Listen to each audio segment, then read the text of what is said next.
রেগে গিয়ে গৌরবের মাথায় আচমকা বন্দুক ধরলো বলরাম। হ্যাঁ বন্ধুরা, সম্পূর্ণটা জানতে ভিডিওটা প্রথম থেকে শেষ পর্যন্ত দেখতে থাকুন।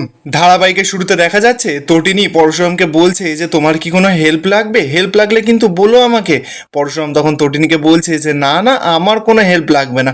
এবার পরশুরাম একটু সাইডে গিয়ে তটিনীকে বলছে যে আই লাভ ইউ। ওইদিকে তো বলরাম আর মায়া মিচকি মিচকি হাসছে। তটিনী তো এবার ফোনটা রেখে দিয়েছে। ত্রিপর্ণা এবার তটিনীকে জিজ্ঞাসা করছে, বলছে যে কি বললো। তো তটিনী তখন জানাচ্ছে যে কিছু না, ওই কাজে একটু ব্যস্ত আছে। ঠিক তখনই তো সেখানে বাবিল চলে আসে। বাবিল এসেই তটিনীকে বলছে যে কি হলো, ব্যাপারটা কি? বাড়ির জামাই এখনো পর্যন্ত অফিসে গিয়ে পৌঁছায়নি কেন? কথাটা শুনেই তো সকলে পুরো চমকে যায়। বিজিত তো এবার বাবিনকে বলছে কি বলছোটা কি, এখনো অফিসে গিয়ে পৌঁছায়নি মানে? বাবিন তখন বলছে যে হ্যাঁ, বাড়ির জামাই এখনো পর্যন্ত অফিসে গিয়ে পৌঁছায়নি। একের পর এক ফাইল জমা পড়ছে, অফিস থেকে বারবার করে ফোন করছে, ট্যাক্সের ডিপার্টমেন্টের লোকদের সঙ্গে মিটিং আছে। আর কি হচ্ছে ব্যাপারটা, আমি তো কিছুই বুঝতে পারছি না। ভূমিকা তখন বলছে যে কি বলছো কি তুমি, এখনো অফিসে যায়নি? বাবিন তখন বলছে যে না, এখনো পর্যন্ত অফিসে যায়নি। ভূমিকা তখন তটিনীকে বলছে যে তাহলে তটিনী, তোর বর কি ওই যে বস্তির বাড়ির লোকদের দেখাতে গেছে নাকি, যে একটা শ্বশুর মশাইয়ের মাথা মুড়িয়ে স্যুট বুট প্যান্ট পরে ও অফিসে যাচ্ছে, সেটাই কি ওই লোক বস্তির লোকগুলোকে দেখাতে গেছে? তটিনী তো এবার রেগে যায়, ভূমিকার কাছে গিয়ে বলছে যে বৌমণি তুমি কিন্তু মাত্রা ছাড়িয়ে যাচ্ছ। ভূমিকা তখন তটিনীকে বলছে যে তুই তাহলে বল না যে তোর বর কোথায় গেছে। প্রার্থনাও তখন তটিনীকে বলছে যে হ্যাঁ বল, তোর বর কোথায় গেছে। তোর বরকে তো একটু আগেই তুই ফোন করেছিলিস, আর জেম্মাও তো বলছিল নাকি ফোন থেকে কি সব আওয়াজ টাওয়াজ আসছে। কিসের আওয়াজ রে, লোকাল কোনো ফাংশন টাংশন আছে নাকি? সেখানে কি ফুর্তি করতে গেছে নাকি? অবশ্যই এরকম ধরনের ক্লাসের লোকেরা আর কি বা করতে পারে। টিনিতে এবার রেগে যায়, প্রার্থনার কাছে গিয়ে বলছে যে প্রার্থনা, নিজের মুখটা না বন্ধ রাখ, অনেকক্ষণ ধরে চ্যাটাং চ্যাটাং করে কথা বলছিস কিন্তু। আয়ুষি তখন তটিনীকে অপমান করছে, বলছে যে ও একেবারে চ্যাটাং চ্যাটাং কথা বলছে না রে, ও যা বলছে একদম ঠিক কথা বলছে। বিজিত তখন তটিনীকে বলছে যে হ্যাঁ ও এক্স্যাক্টলি, ও যা বলছে একদম ঠিক কথা বলছে। তটিনী তখনই মিচকি হেসে আয়ুষীকে বলছে যে হ্যাঁ, আমার বর কোথায় যাবে সেটার কৈফিয়ত কি তোকে দিয়ে যাবে? আর যে মানুষটা নিজের অফিসের মাথায় বসে আছে, সে মানুষটা নিজের অফিসের স্টাফ কর্মচারীদের কাউকে কৈফিয়ত দেবে না। আয়ুষী তখন রেগে গিয়ে তটিনীকে বলছে ছোটদিবা, এই মুখ সামলে কিন্তু কথা বল। তটিনী তো এবার আয়ুষীর ওপর রাগ দেখাচ্ছে, বলছে যে তুই একদম চুপ কর, তুই একটাও কথা বলবি না। নন্দিনী তো এবার এতক্ষণ চুপ করেছিল। নন্দিনী এবার সকলকে বলছে যে প্লিজ তোরা এবার থাম, তোরা আর ঝগড়াঝাটি করিস না। আমার বিয়ে নিয়ে না এত অশান্তি আমার একদম ভালো লাগছে না, আমার না সত্যি আর ভালো লাগছে না। তটিনী তো এবার নন্দিনীর কাছে গেছে। নন্দিনীকে গিয়ে বলছে যে দিদি তুই একদম চিন্তা করিস না, কোনো ঝামেলা হচ্ছে না। আসলে কেউ সহ্য করতে পারছে না যে আমার বরটা ওই চেয়ারে বসতে পারে। তটিনী তো এবার মনে মনে বলছে যে ও এই চেয়ারটাতে বসেও নি, আর ও কোনোদিনও বসবেও না। ও গেছে ইনভেস্টিগেট করতে, ও গেছে তদন্ত করতে, আর ব্যাপারটা ও শুরু করেছে, শেষ করব আমি। বাবিন তো এদিকে তটিনীকে জিজ্ঞাসা করছে, বলছে যে কি হলো, কথা বলছিস না কেন, তুই বল, একটু আগে তো তুই তোর বরকে ফোন করলি, তা তোর বর কোথায় আছে সেটা তো বল। তটিনী তো এবার বাবিনকে উচিত শিক্ষা দিয়ে দেয়। বাবিনের কাছে গিয়ে বলছে যে বাবিনদা, তুই বরঞ্চ একটা কাজ কর, তুই অফিসে যা, ওখানে কিন্তু অডিটাররা চলে এসেছে, আর কাজে কিন্তু এক ফোঁটাও ফাঁকি নয়। আর ফাঁকিবাজি করলে কিন্তু তোর মাইনেটা কাটা যাবে, আর তুই কিন্তু সেটা ভালো করে জানিস যে তোর একদিনের টাকা মানে অনেকটা টাকা। আসলে তোর মতন অযোগ্য ছেলে তো ওই চেয়ারে যোগ্যই নয়, কিন্তু তুই আসলে জিৎ মুখার্জির ছেলে বলে তুই অযোগ্য হওয়া সত্ত্বেও তোকে ওই চেয়ারে বসিয়ে রেখেছে। ভূমিকার তো এবার কথাগুলো গায়ে লাগে। তটিনীকে বলছে যে তটিনী তুই কিন্তু আমার বরকে অপমান করছিস। তটিনী তখন সরাসরি বলছে যে না, একদম আমি অপমান করছি না, এটাই ফ্যাক্ট। আসলে কি বলতো, ও ঘরের কে বোনের মোষ তাড়ায়। ও না কোনো কাজে আসে না, কোনো কাজে লাগে না, তবে একটা কাজেও লাগতে পারে, সিকিউরিটি গার্ডের। তটিনী তো একেবারে সকলের মুখ পুরো বন্ধ করে দেয়। ত্রিপর্ণা তখন রেগে মেগে তটিনীকে বলছে যে তটিনী মুখ সামলে কিন্তু কথা বল।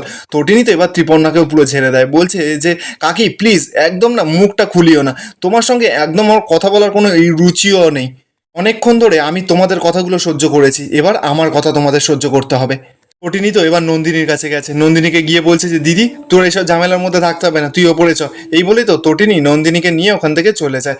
দীপালি তো এদিকে কাঁদছে, দীপালি কাঁদছে আর সকলকে বলছে যে আজ বাদে কালকে আমার মেয়েটার বিয়ে, আর আজকে আজকে এই বাড়িতে এত ঝামেলা, পরিবারের কোনো মানুষের সঙ্গে কোনো মানুষের আন্ডারস্ট্যান্ডিং নেই। অপরদিকে দেখা যাচ্ছে ডিপার্টমেন্ট থেকে তো অনেক লোকজন এসেছে। এবার সেখানে থাকা একজন লোক এসে পরশুরামের হাতে একটা ফাইল দিয়ে যায়। পরশুরাম তো এবার সকলকে বলছে যে তুলে নিয়ে যাও ওই সকল গুন্ডাগুলোকে। তো ডিপার্টমেন্টের লোকগুলো এসে গুন্ডাগুলোকে তুলে নিয়ে ওখান থেকে চলে যায়।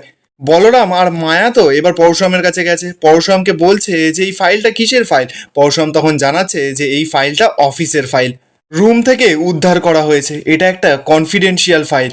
আর এই ফাইলের মারফতই তো আমি এখানে পৌঁছেছি বলরাম, আমি সমস্ত বেআইনি কাজকর্ম বন্ধ করে দেব। আর সেই কারণেই তো আমার এই ভেগটা ধরা। স্যুট বুট, হাতে দামি ঘড়ি পরা, ব্রেসলেট পরা, এইসব না আমার একদম পোষায় না, এইসব পোষায় না আমার বলরাম। আমি সম্পূর্ণ মাছ ভাতে বাঙালি, ওরফে পরশুরাম। এবার তো পরশুরাম আর বলরাম যখনই ওখান থেকে বেরোতে যাবে, মায়া তো সঙ্গে সঙ্গে পরশুরামকে বলছে যে বস এখন তুমি কোথায় যাচ্ছ। পরশুরাম তখন জানাচ্ছে যে এখন প্রথমে যাব দশকর্মার দোকানে, পুরোহিত মশাইয়ের ফর্দ ধরে সমস্ত জিনিসপত্রগুলো কিনতে হবে, তারপর যাব প্রণামীর কাপড়, জামাইয়েরও কাপড় জামা কিনতে হবে। মায়া তখনই বলছে যে প্রণামীর কাপড় জামা তুমি কিনবে বস। পরশুরাম তখন বলছে যে হ্যাঁ, বলরাম তখন বলছে যে হ্যাঁ আমিও সাথে আছি বস।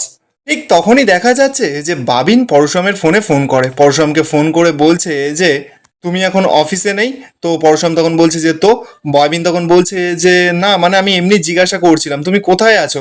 পরশুরাম তো রেগে মেগে বলছে যে সেই কৈফিয়ত তো আমি তোমাকে দেবো না, কালকে যে কাজটা আমি তোমাকে দিয়ে এসেছিলাম সেই ফাইলটা কমপ্লিট না করলে বাবিন মুখার্জি আমি কিন্তু তোমাকে ছাড়বো না।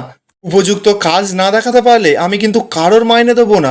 বাবা জ্যাঠার এতে মানে কোম্পানিতে ফুটানি দেখানো একদম আমি বন্ধ করে দেবো। আর শোনো, এটা কিন্তু শিবপ্রসাদ গাঙ্গুলির সময়, অফিসের না পুরো ঘোল আমি পাল্টে দেবো। এইসব কথা বলেই পরশুরাম তো এবার ফোনটা রেখে দেয়। বাবিনের কাছে এবার বিজিত এসেছে, বিজিত এসে বাবিনকে বলছে যে কি বললো। বাবিন তখন জানাচ্ছে যে বললো অফিসের ঘোল নাকি পুরো পাল্টে দেবে। বিজিত তো এবার কথাটা শুনেই ঘাবড়ে গেছে, বলছে যে এবার বোধহয় রিস্কটা একটু বেশিই নিয়ে ফেললো কর্ণ চ্যাটার্জি। বাবিন তখন বলছে যে মানে, বিজিত তখন কথাটা চেপে যায়, বলছে না না কিচ্ছু না। ও আবার সূঁচ হয়ে ঢুকে ফাল করে বেরোবে না তো। বাবিন তখন বলছে যে কে। বিজিত তখন জানায় ওই পরশুরাম। অপরদিকে দেখা যাচ্ছে কর্ণর ফোনে তো কেউ একজন ফোন করে জানায় যে সমস্ত মাল রেড হয়ে গেছে, সমস্ত মাল ধরা পড়ে গেছে। কর্ণ তো সেটা শুনেই অবাক, বলছে কি বলছো, কি সমস্ত মাল ধরা পড়ে গেছে, কারা এসেছিল। এরপর দেখা যাচ্ছে কর্ণ তো ফোনটা কেটে দিয়েছে। কাবির তো এবার সেখানে ছুটে আসে, কাবির এসে কর্ণকে বলছে যে ড্যাড কি হয়েছে। কর্ণ তখন বলছে না মানে আমাদের কোম্পানিতে মানে আমাদের ফ্যাক্টরিতে অনেক মাল ঢোকার কথা ছিল, সেই সব মাল সিজ হয়ে গেছে, বড় একটা রেড পড়েছে। না না, তবে আমি একটা জিনিস বুঝতে পারছি না, ওই গোডাউনের খবর তো কারোর কাছে যাওয়ার কথা না, ওই গোডাউনের খবর পুলিশের কাছে কি করে গেল, কে তুললো, কে ওই পুলিশগুলোকে খবর দিল, আমার পুরো কোটি কোটি টাকা নষ্টটা কে করলো। কাবির তখন কর্ণকে বলছে যে একজনের কথা কিন্তু আমার বারবার করে মাথায় আসছে, যদি না আমি ভুল না করে থাকি। কর্ণ তখন বলছে যে হ্যাঁ হ্যাঁ তুমি একদম ঠিক ধরেছো। কর্ণ তো এবার সঙ্গে সঙ্গে পরশুরামের অফিসে ফোন করেছে, একটা মেয়ে তো এবার ফোনটা তুলেছে। কর্ণ তখন মেয়েটাকে বলছে যে আচ্ছা আপনাদের যে নতুন মালিক শিবপ্রসাদ গাঙ্গুলি, সে কি এখন ওই অফিসে বা ওই কেবিনে উপস্থিত রয়েছে। মেয়েটা তখন সরাসরি বলছে যে সরি স্যার, এই অফিসের কোনো ইনফরমেশন দেওয়া যাবে না। কর্ণ তো এবার রেগে যায়, চিৎকার করে বলছে যে তুমি জানো তুমি কার সঙ্গে কথা বলছো। মেয়েটা তখন বলছে যে হ্যাঁ আমি জানি স্যার, কিন্তু আমাদের বস বলেছে যে আমি কখন কোথায় যাচ্ছি কি করছি কোনো ইনফরমেশন যেন এই অফিস থেকে না বেরোয়। কর্ণ তখন রেগে মেগে মেয়েটাকে বলছে যে এই মেয়ে এত বছর ধরে তো আমাদের হয়ে দাবিদারি করে এলে, এখন কি সুর পাল্টে নিয়েছো। মেয়েটা তখন সরাসরি বলছে যে আমি একজন এই অফিসের কর্মচারী, মালিক আমাকে যেটা বলবে আমি তো সেটাই শুনবো। কর্ণ তখন রেগে মেগে বলছে ঠিক আছে আমি তোমাকে দেখে নেবো, এই বলেই তো ফোনটা কেটে দেয়। আর এখানেই আজকের এপিসোডটা শেষ হয়ে যায়। আপনাদের কি মনে হচ্ছে, পরশুরাম কি নিজের দখলে পুরো অফিসটাকে করে নিতে পারবে? কমেন্টে আপনাদের মতামত অবশ্যই জানাবেন। আর ভিডিওটা ভালো লেগে থাকলে চ্যানেলটা অবশ্যই করে সাবস্ক্রাইব করে যাবেন।